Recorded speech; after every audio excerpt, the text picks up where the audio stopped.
year was 1980, when Sirius Lee, a quantum physicist, martial arts expert, and electro-funk rapper, was experimenting late night in his laboratory and accidentally opened a time portal. He was sucked in and transported to Oakland, California in the year 2020. So tell me about yourself, Mr. Lee. It's Sirius Lee. I'm searching for temporary housing until I can restore the hole I made in the space-time continuum. I buried a time capsule for myself with my time dilator. It's a key tool required to spur quantum teleportation and get me back to my time. It should be right about here. It's the new weed dispensary. You mean my time dilator is buried in a drug house for reefers? What can I help you with today? Dad? Junior? You left me 40 years ago. I didn't tell everyone my dad was a time traveler. You know what they called me? Marty McFly. I don't get it. It's funny. From this point forward, things are gonna be different. Starting right now. Hit it! Father and son. Time outlaws on the run. You're gonna have to get a job at the dispensary, Dad.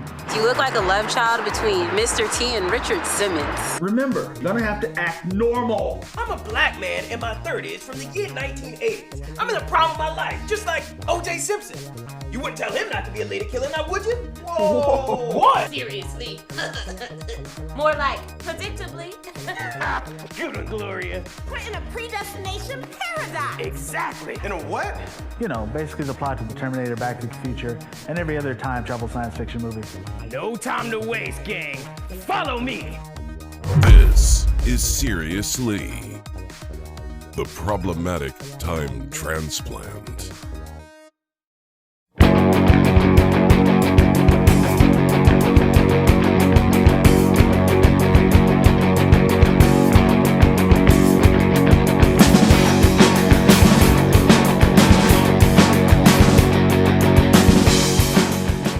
Everyone, Benji Carver here, live, but in a pre-recorded version of The Warp Dimension as well, coming to you with the great award-winning web series collaboration straight from West Oakland, next door to The Warp Dimension themselves, and the creators of Sirius Lee, the Problematic Time Transplant.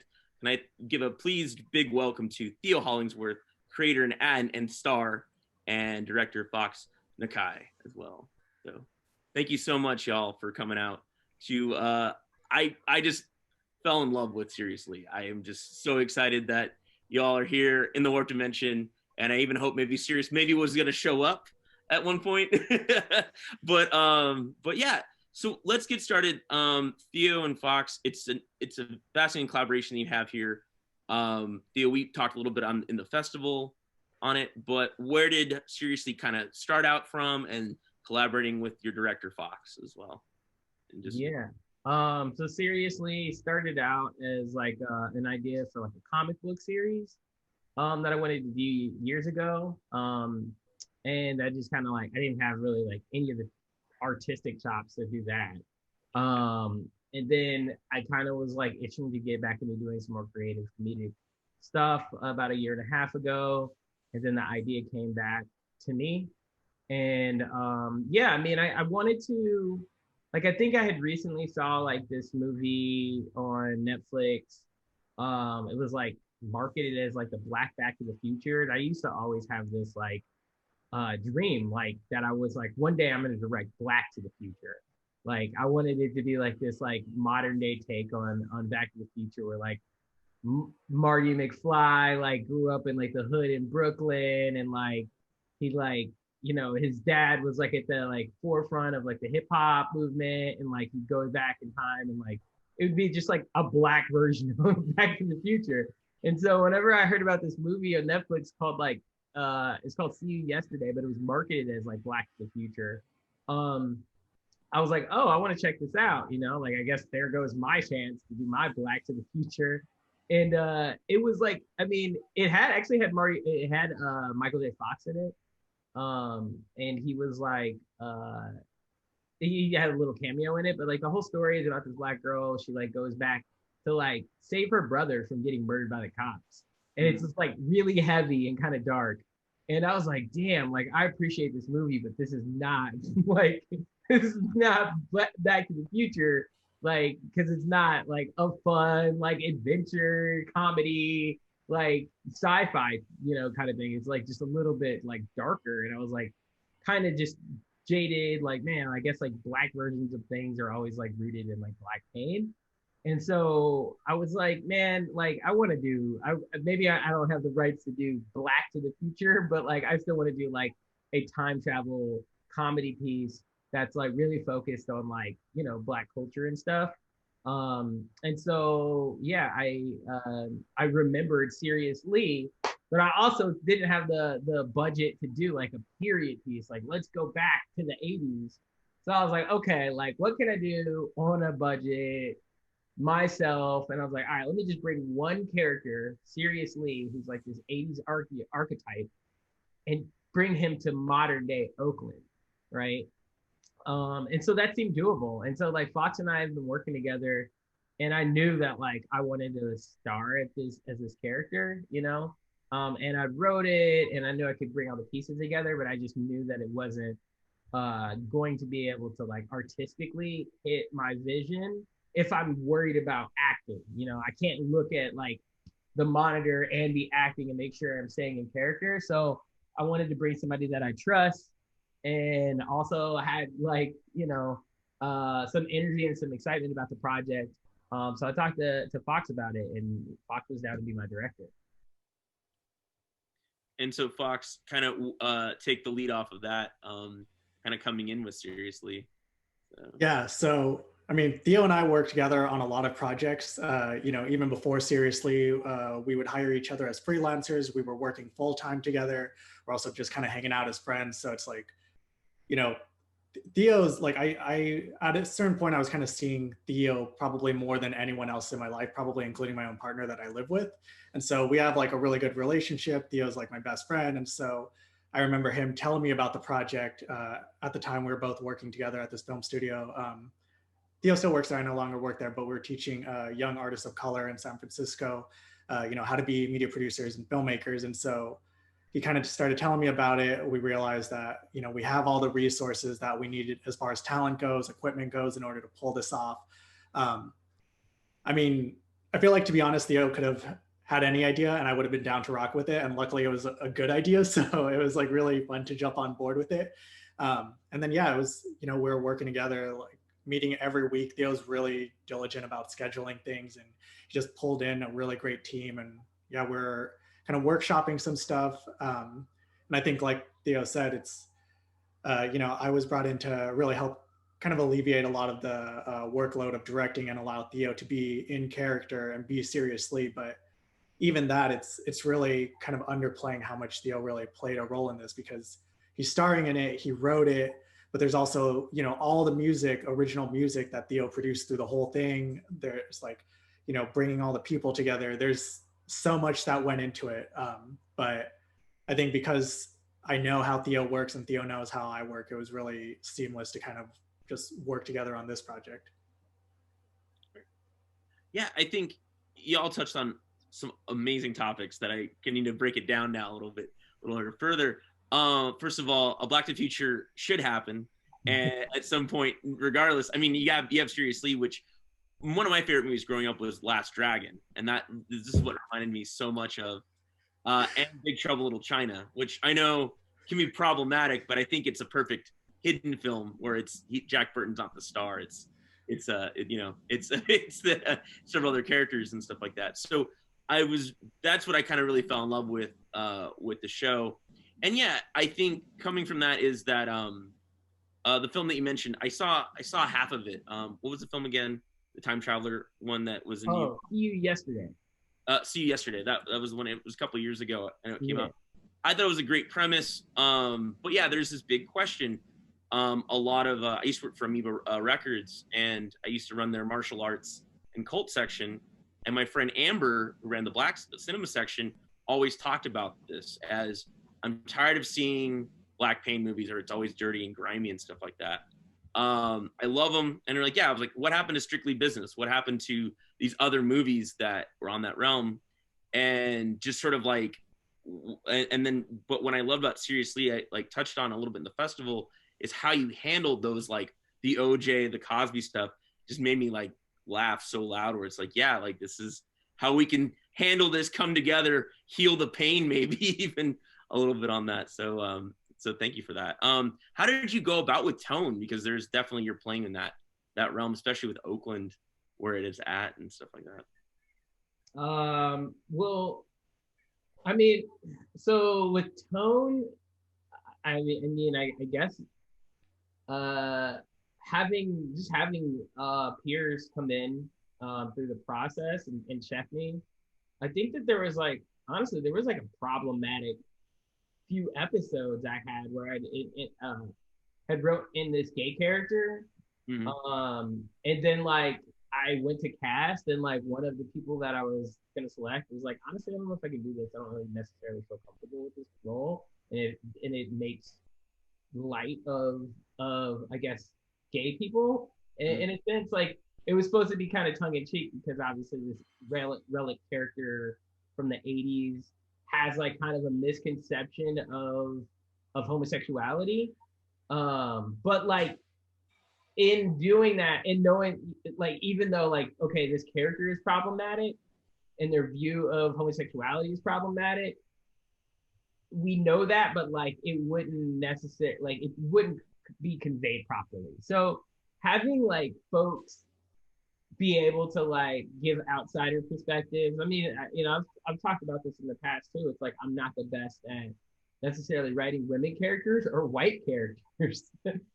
Like I don't have those voices. So like getting people to get involved and give their honest opinion like really keeps me in check on that. I think we do a good job of it, for the most part. Like having Fox there was really helpful. Like one scene that I remember in particular, like as we were shooting it, was actually the Bill Cosby kind of jokes, right? Where it's like we had to like figure out this line, like after Sirius Lee discovers that like Bill Cosby has, had on, like he reads this magazine, the New York Magazine expose, and then in the first line is like 60 women, Bill Cosby raped 60 women. And we were trying to like fact check that, right? Like in the moment, because it was like it ranged between like 30 to 60. And I feel like even with that, like I remember Fox like during it was like, no, we're going with 60. Because seriously believes victims or whatever. So like, I don't know, like it's things like that, getting other people's perspectives that help. What I felt, and Fox, you can maybe chime in on this. What I thought was great was the setup from watching OJ Made in America, that title card, that the Law and Order, like dun dun, like 7 hours and 42 minutes, and then he did it again. I feel like again that's kind of like it's almost a healing factor in some ways of what I see seriously being for a lot of what has been going on, in Black entertainment, but also in mainstream entertainment, and how it uses especially, Black males and stuff like that these past few years. So I feel like and just as an audience, it was just like, it just made me like, this is how you handle it. This is how you do comedy, but also not make light of the situation as well either. Also, I just love the callback when you see the Jet magazine, and it's like, oh yeah, we don't do that, but it's like, no, it's actually about the date and the time. And I was like, this is great. Like there's just so many layers to it. It's not just like, that's just not like a cheap joke kind of thing like that. And that's what I really admired from both y'all to doing that, is like, it's not just one throwaway joke. It's like, there's so many layers to it as well. Fox, anything on?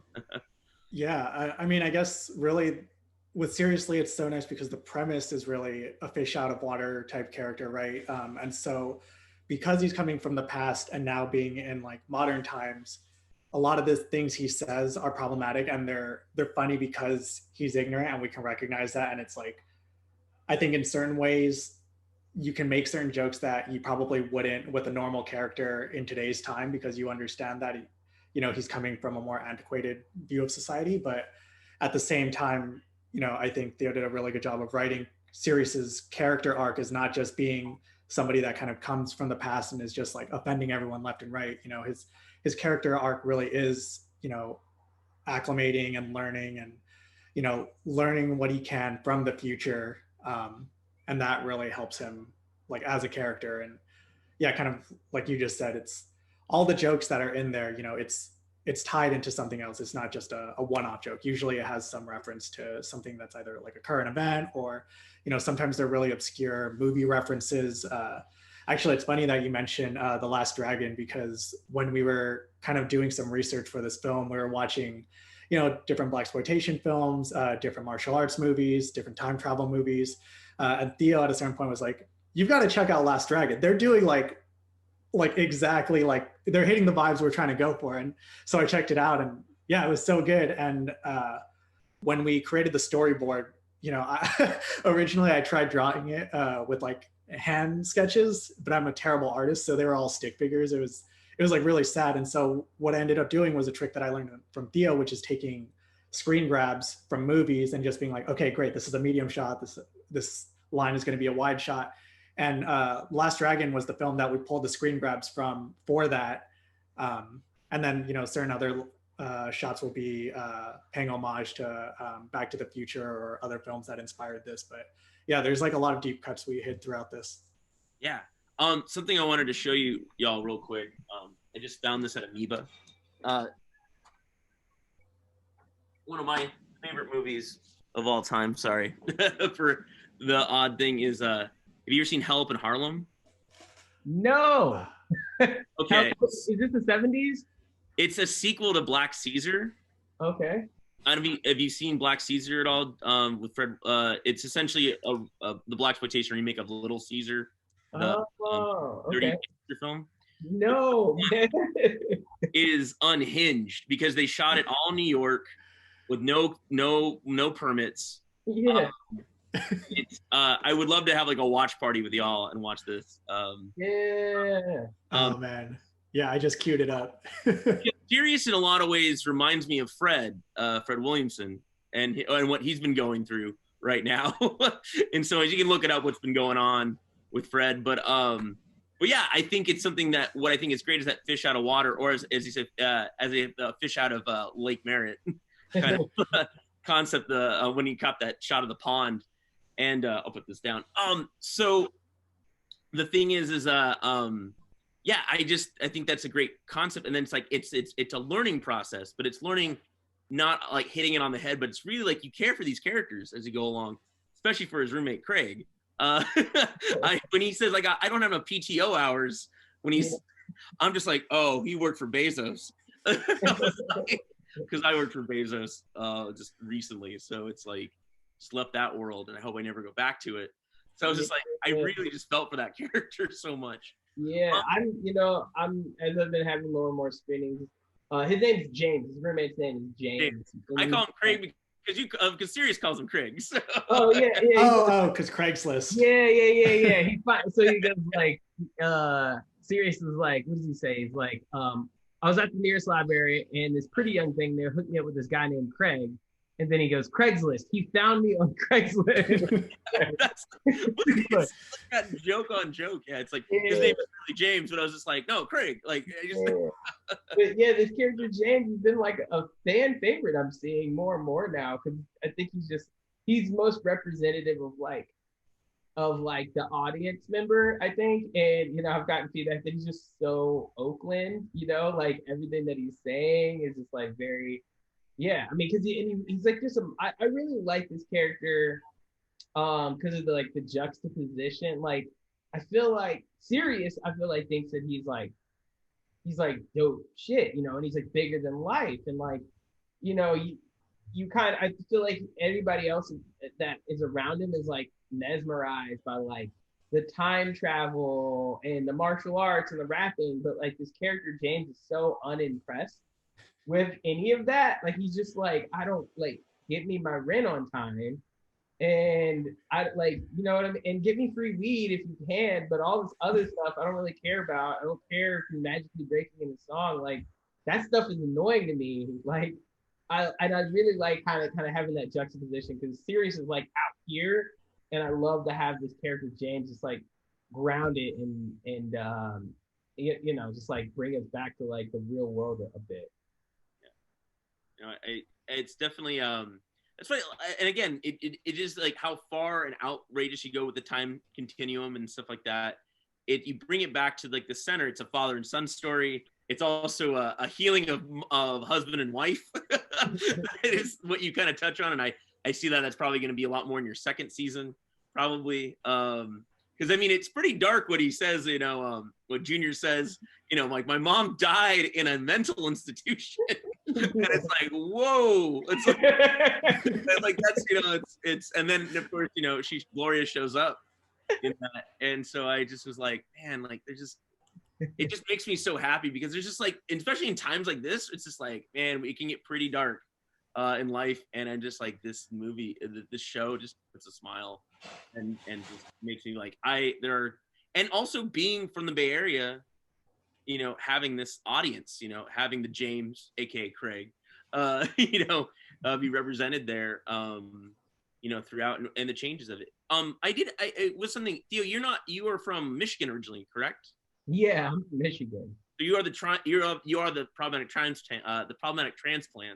Yeah. And Fox, are you from Oakland or are you from? No, I'm from Los Angeles. Moved to the Bay in 2012 for school, and kind of had always wanted to be around here. So yeah. Yeah. No, I think it's just great though the line about Lake Merritt, about walking around and so like, it's surreal because I left the Bay Area in 2010 to go intern in LA and lived in LA for about 7 years, and then went back to school, and it was just surreal that you see people walking around the lake, and it's like this is where the dead bodies were, that was what I was waiting for. The third beat was like, oh, and you find a dead body every morning there, like it's it's like it's true, like. And it's I mean, it's surprising to me, but I've just heard so much about it. And so like with that, that line about like growing up, this would be the host role.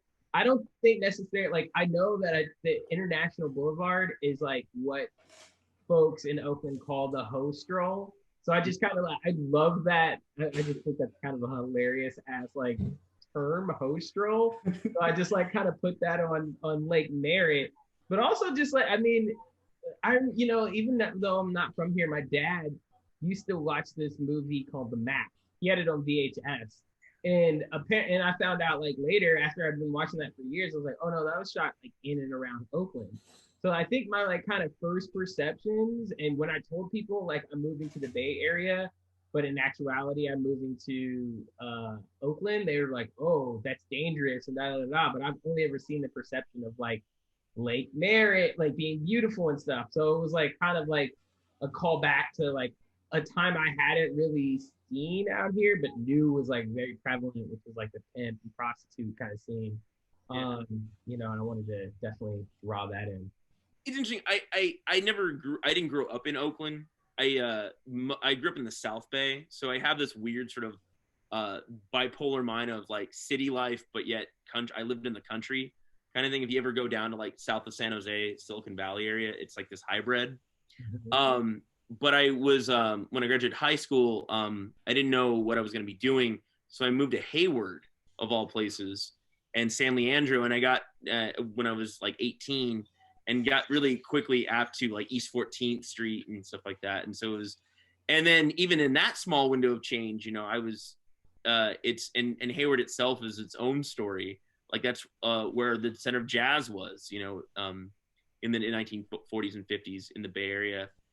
And it's interesting, like this dynamic that goes on there. So, but I'm glad you mentioned The Mac. That's a movie that I feel like has gotten lost at times, even though you can see it always in True Romance, the scene at Drexel's house.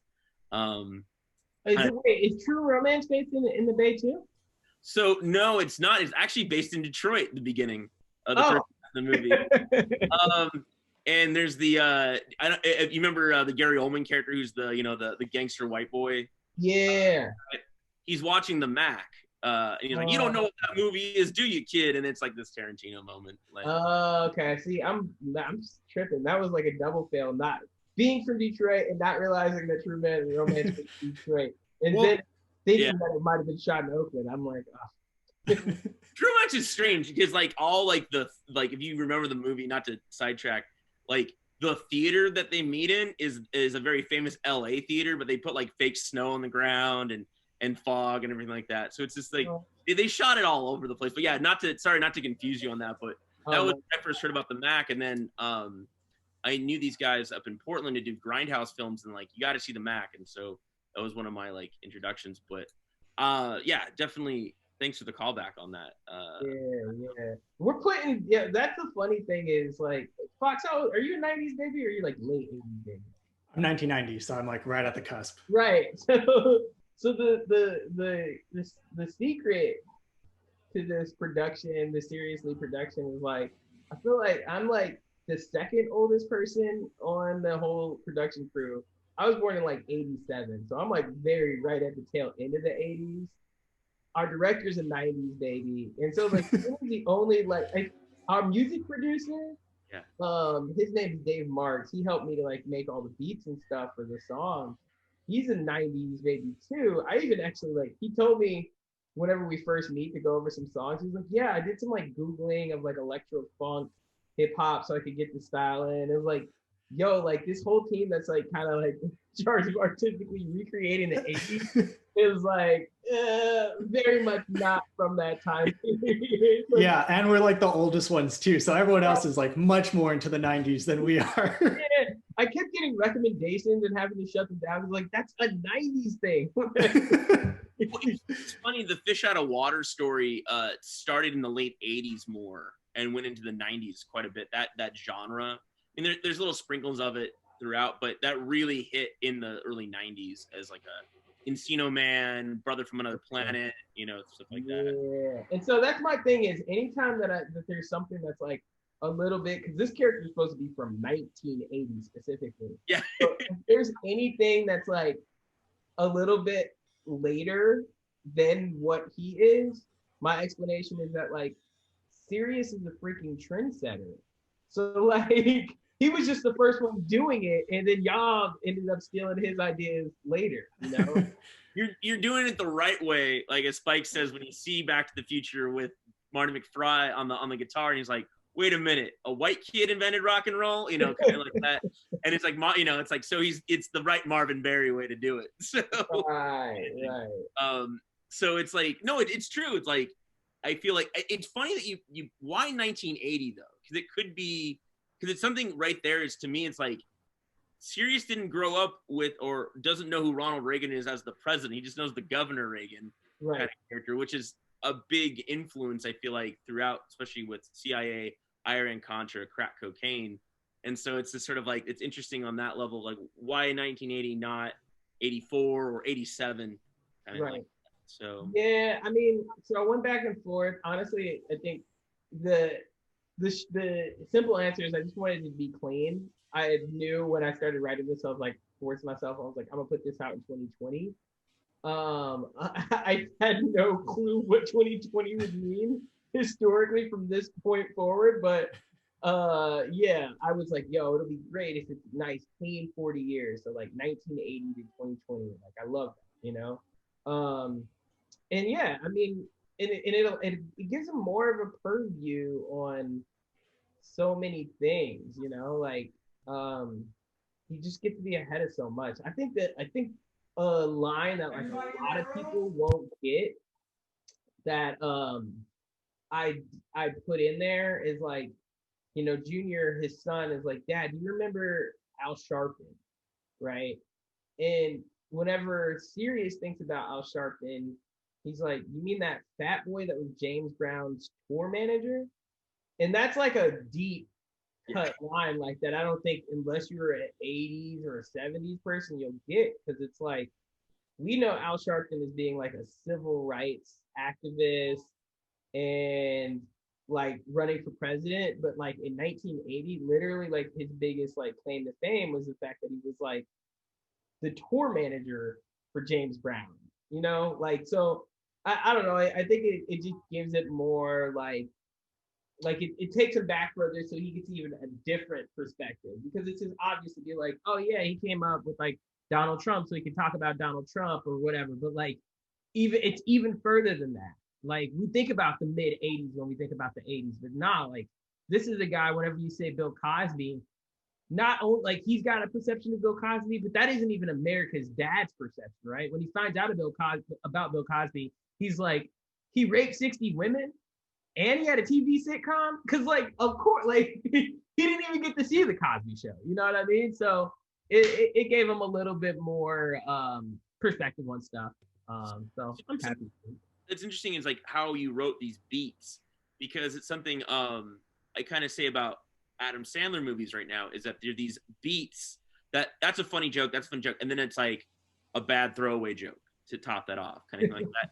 And for this is like what you did, Theo and Fox, is that you create these beats where it's like, and this kind of like, and it's like the, oh yeah, like this is like the rule of three, that it's very classic kind of stuff like that I feel, to me, it was just like, as a filmmaker, I'm like, oh, this is great. Like, I mean, I think part of it was because we were going through and rehearsing it so many times, there were constantly people that were like, wait a minute, Sirius wouldn't know what that is if he jumped from this time, or he probably, you know, would think differently of this. And so going through it so many times, you know, we're constantly adding notes, and then Theo's kind of going in and like reworking the script. So, you know, it's like by the time we actually did it on camera, it's like we had I don't want to say we, like Theo had like rewritten like the script and like tweaked it so much to make sure that like everything was airtight and like there weren't any continuity issues.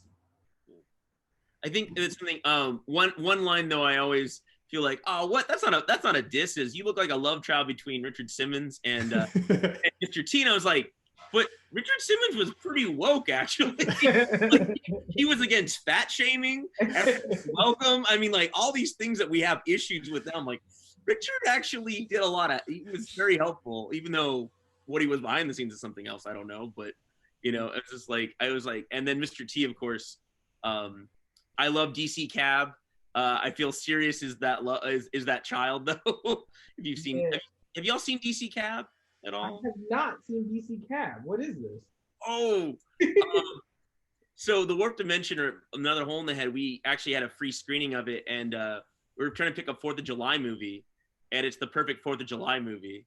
It actually has a comedian in it, Charlie Burnett, who I don't know if you know, have ever heard about him, but just look up his story. He's like, it was between SNL wanted to get, you know, a black comedian for the show to diversify, and what they did is that it was between him and Eddie Murphy, and it's always another world of what if Charlie Burnett got the role. But there's a whole history of him that I think you guys would really dig. Yeah, I'm looking it up on Google right now. I watched some real deep cut Mr. T stuff. I saw a bunch of his music videos, which actually like gave me a lot of like courage and confidence, because I was like, crap, I gotta write a bunch of music for this. But then I realized like my bar for like lyricism as a rapper just was like, it had to meet Mr. T standard or slightly above that. And then I was like, oh, okay, cool. This is like nursery school level rhymes. But like, it's good. I mean, there's such a world that I want to try to emulate with this, that it's like, great. This is like all these notes. These are notes and things that I'm going to now watch for season 2. Cause like, yeah, I mean, you could go deep. Like we pull from a lot of inspirations that, like I said, I think the biggest thing, Fox, and I'm glad that we resurfaced Barry Gordy's The Last Dragon, and we're able to pull stuff from that.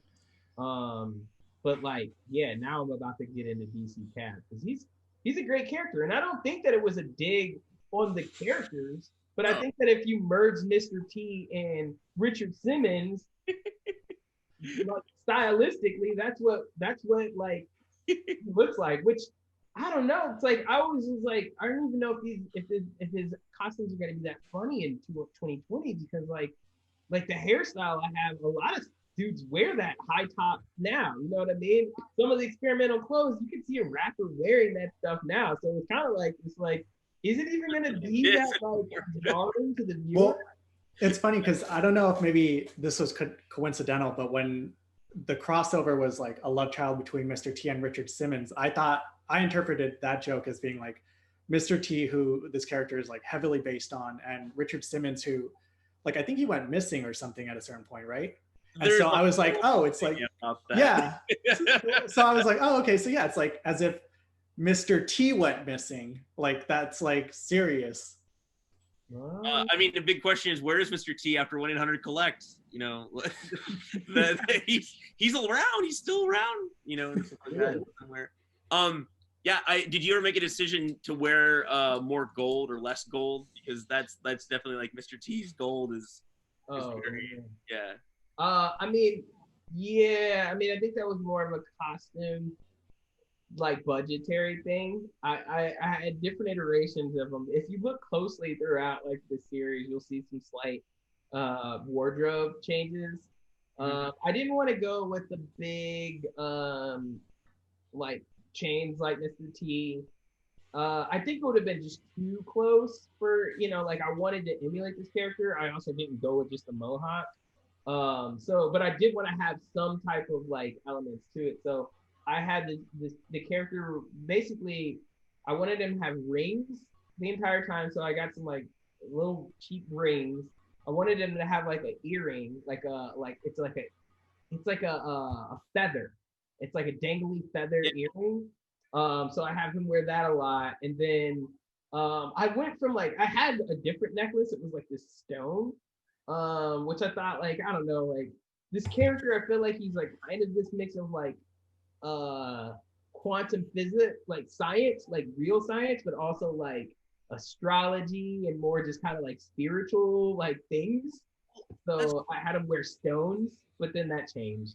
That's like the powerful thing though is I listened to Bill Simmons and the Rewatchables. I don't, you know. Yeah. And he made this comment, I think during 7 or something, about Morgan Freeman at the library, and it's like, I didn't know what a black nerd was growing up, and it's like, and I'm like, that was my friend Jordan, like he was my, you know, it's like kind of thing, and I feel like that's something that's great. That I think a lot of people, like, yeah, general audiences are like, whoa, what? Like, he's a scientist? Like, definitely things that have been pushed upon, you know, people of color and women have been, oh, you're not scientists, not mathematics. Like, nerdism is not, it's like this weird whitewashing that's happened. And I love that idea that he's this total nerd on top of it all. Yeah, you're right. You know, as I'm thinking about it, it's like, I think America's perception of the black nerd changed in like the 90s because it was like, oh, okay, cool, it's Steve Urkel or it's Carlton Banks. But like, I feel like 80s nerds, you wouldn't even think of them as nerds, but like Africa Bambaataa, I like in the weird shit that they were doing, like at the forefront of hip hop, that was like very much an inspiration for this as well. And so I feel like to your point, like there's been this tradition of these like black nerds, but that have been really into science and astrology and stuff like that, but that had kind of like gotten overhauled. I definitely think in the 90s, because we just saw Steve Urkel and it was like, that's what a nerd is. Yeah. You know, I think that's something, but that's the collaboration together that I think, again, this sort of process that seriously brings what you're all doing with it. And I think that's just really a powerful understatement. It's not going that route. Yeah, I wanted, that what was kind of segueing into is the Wayans brothers were supposed to make a film studio out here in Oakland. And this was talked about for a long time. This was back when I was in high school in the early 2000s. And it's never happened. Never. And and Marlon's talked about the industry in itself and dealing with it. But you talk about teaching kids, film students of color and stuff like that. And what is this program? Can we know more about it and getting that out there? I feel like that's something I'm really excited to talk about, or have you all explain. So yeah. So we did. So we both worked for this organization called BayCat. It's in the Bayview Hunters Point, which is in San Francisco. It's a historically black neighborhood out there, and this film production company has been there for a while, BayCat, and they train women and people of color, people basically underrepresented inside of the film community, you know. And so we were actually, well, Fox and I were there. We were leading 2 different programs. I work with young adults, Fox worked with youth. And we do everything from like teaching them editing to camera operation skills or like pre-production and planning and all that stuff. I feel like it's kind of like a laboratory for us, right? Like we're like, when I got in there and I was like, yo, like they just have like all these cameras and drones and GoPros and like technically like I'm in charge of it because I get to let the youth rent it out and it's like I can access it too. And then whenever a job opening came, I was like, yo, Fox, you might want to get on this. And yeah, like it's just been an amazing opportunity because it makes us better filmmakers because we don't look stupid telling them like not knowing what we're telling like the youth or the young adults how to do it. So we gotta like make sure that our stuff is tight. And then it just becomes this thing where like we get to create like, you know, like we get to support the work that they're doing and we get to create opportunities for them to learn by doing things like, you know, Sirius Lee.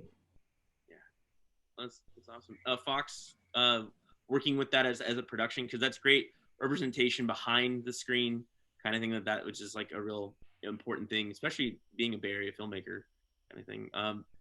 Maybe talk a little bit about directing that as well. Yeah. I mean, really just can't agree more with like what Theo said, just having access to a talented pool of young artists of color that are really hungry for experience. That was just like indispensable for us to be able to do this.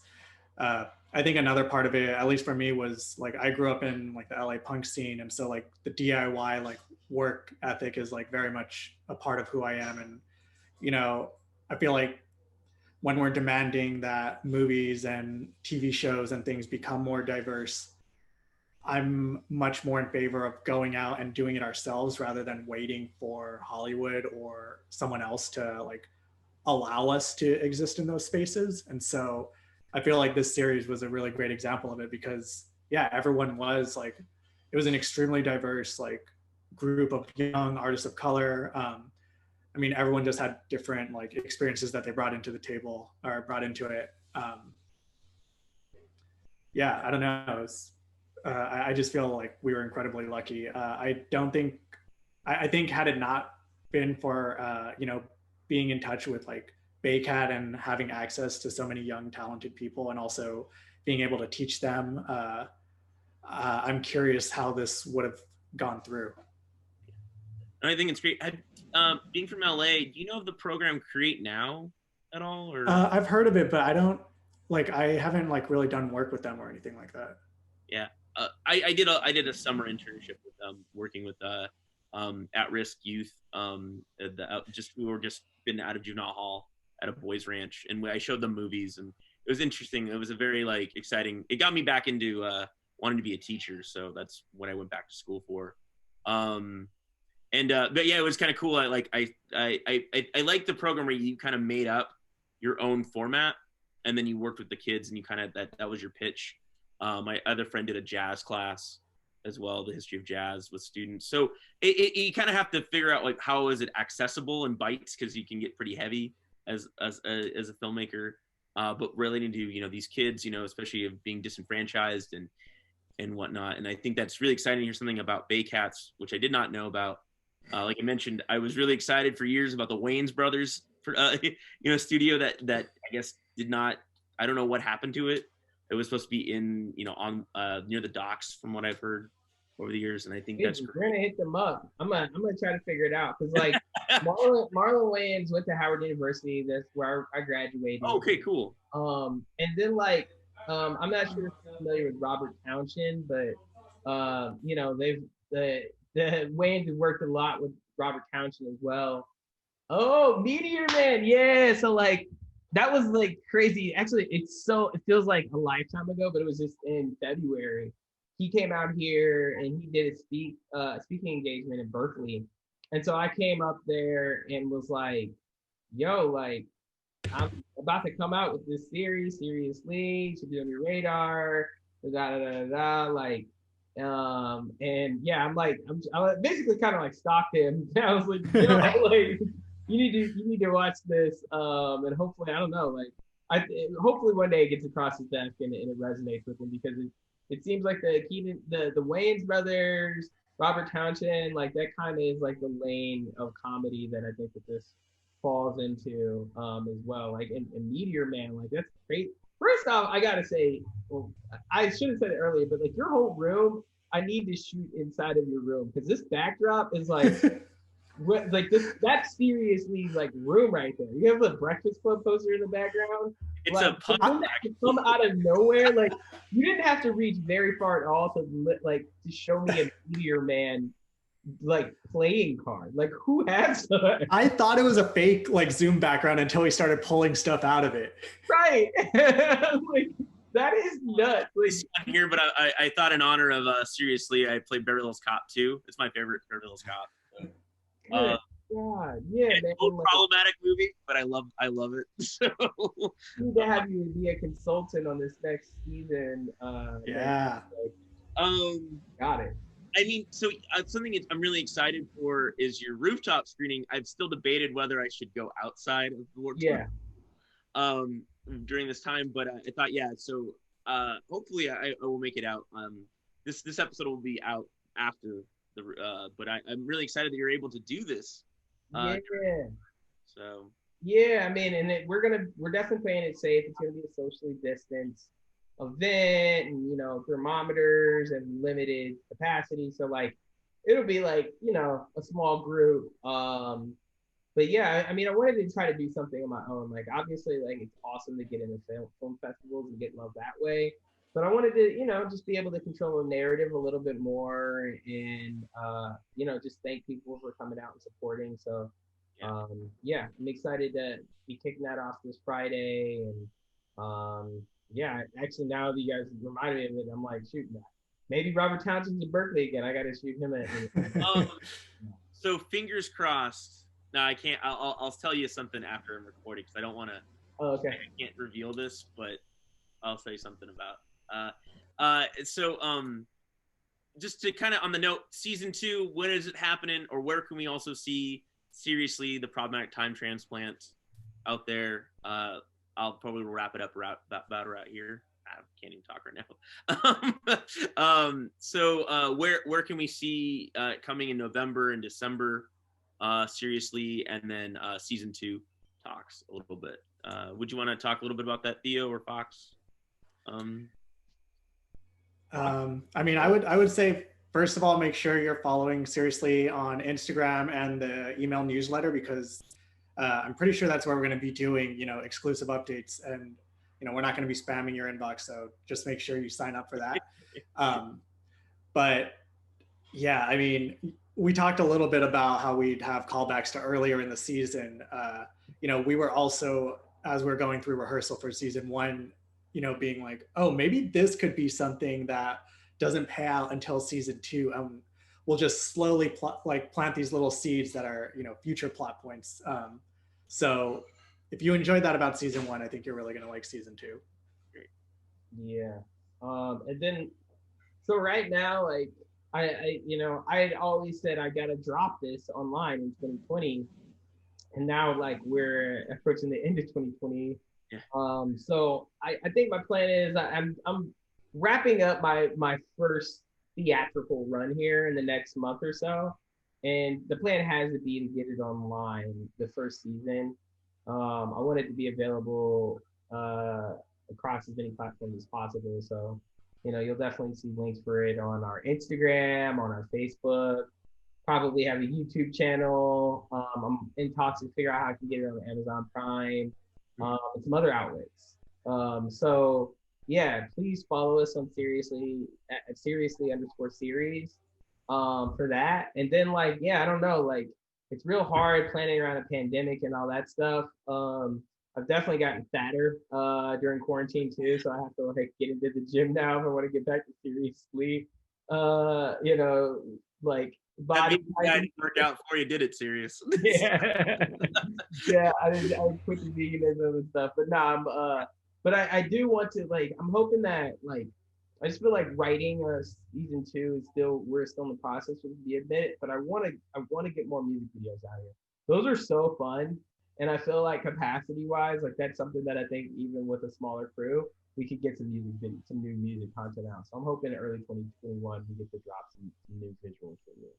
Great. And I just want to see more of Sirius Lee and Adventures of Gloria and James and aka Craig and Junior. Yeah. And get some more characters in here, more Oakland characters as well. So two things I was gonna ask. So about your shooting, because you shot this right before the shutdown. Mm-hmm. And so your timing was impeccable. Definitely did that on purpose. And then, but the thing is, whose house was this you shot in West Oakland? You made it as a full house.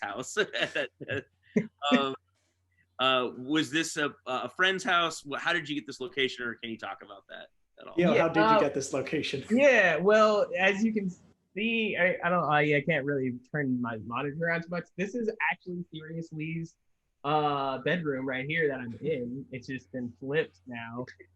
You can actually, I still have some of that's like from his laboratory, little set piece. Is your house actually that purple? Yes. Well, I mean, I guess we got it color corrected some, so maybe we made it. I saw some behind the scenes photos. It was like, they really they shot, and it was like, is Theo live there? Who lives there? So stuff like that. Right. So I don't know. I'm hoping that my landlord, because I rent, so I'm hoping my landlord's. Are you the house owner? Because I have a script. I was kidding. Right. So I mean, that was shot there. That was pretty much it. I mean, everything else was like donated and stuff, but we shot my kitchen, my living room, my office, and the exterior of my crib for most of the residential stuff. And then my neighborhood, my wife's grocery store. She's got a grocery store up the street. So we had a fun music video there, some local bars, other things. It was cool. So yeah, we had a lot of fun. Yeah, I think it's perfect, and you lucked out for being a transplant from Michigan. Yeah. So, well, thank you so much, everyone. This is the Sirius Lee creative team, Theo Hollingsworth and Fox Naki. Definitely looking forward to seeing more coming from the wheelhouse that is there. And thank you so much for your time on that end. And I'm Benji Carver here in the Warp Dimension. So.